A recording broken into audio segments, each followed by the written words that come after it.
মশলা ছাড়া দারুণ স্বাদের রেসিপি আজকে শেয়ার করব আপনাদের সঙ্গে।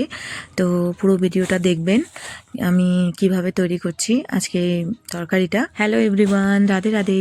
কেমন আছেন আপনারা সবাই? আশা করি ভালো আছেন, আমিও ভালো আছি। তো এখানে আমি 4টে বড় বড় আলু 2 টুকরো করে প্রেশার কুকারে 2 সিটি মেরে সিদ্ধ করে নিলাম। আলুগুলো বেশি সিদ্ধ করব না। তো এখানে আমি তুলে ঠান্ডা করে নেব, তারপরে আমি আলুর খোসাগুলো ছাড়িয়ে নেব।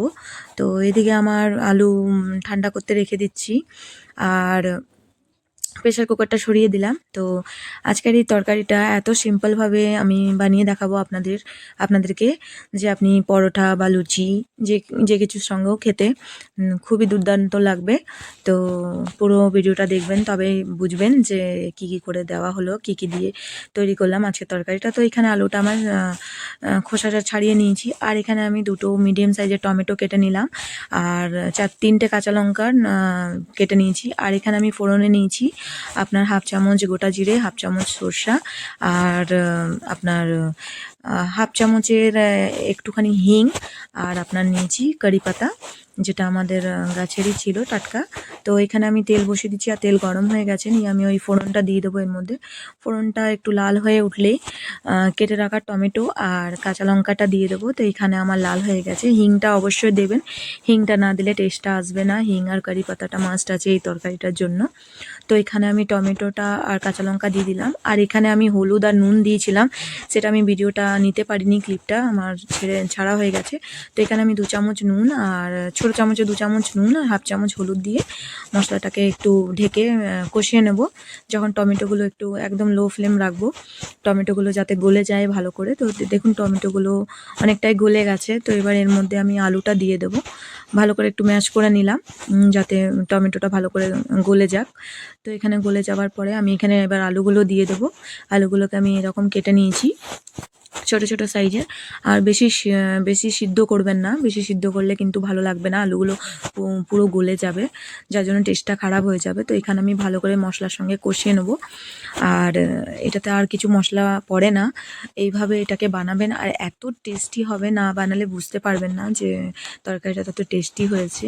তো এখানে দেখুন ভালো করে কষানো হয়ে গেছে। আর এখানে আমি বড় কাপের 2 কাপ, আর কাপ বলবেন বা আপনার গ্লাসের 2 গ্লাস জল দিয়ে দেবো এর মধ্যে, কেন কি শুদ্ধ আলু তো জলটা অনেকটাই বেশি টেনে নেয়।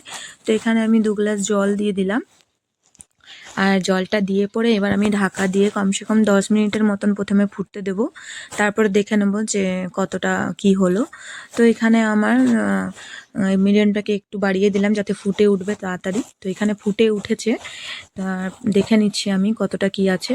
তো অনেকটাই এখন আমার জল আছে। তো আবার আমি আর একবার ঢাকা দিয়ে মোটামুটি আরও 10 মিনিটের মতন রেখে দেবো। তো 10 মিনিটের মতন রেখে দিলেই হয়ে যাবে। তো দেখুন তরকারিটা আমার বেশ হয়ে গেছে, মাখা মাখা হয়ে গেছে, এতটাই ঝোল রাখবো।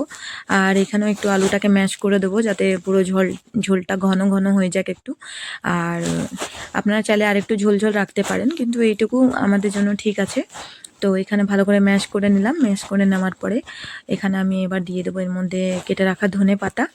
তো দেখুন কত ভালো লাগছে দেখতে, আর স্মেলটাও খুব ভালো আসছে, তরকারির গন্ধটা।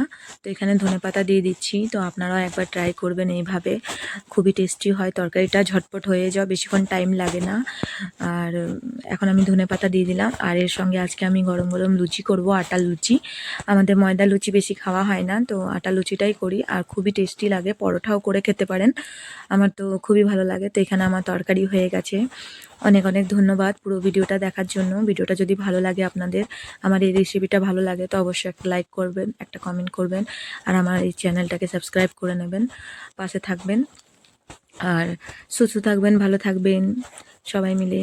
আর নিয়ে এখানে আমার সব হয়ে গেছে, হাজব্যান্ড চলে এসেছে জলখাবার খেতে। তো এখানে আমি সকালে জলখাবারে করেছিলাম। তো এখানে আমার গরম গরম লুচি হয়ে গেছে, আর লুচি আর তরকারি দিয়ে দিলাম। Thank you, Radhe Radhe.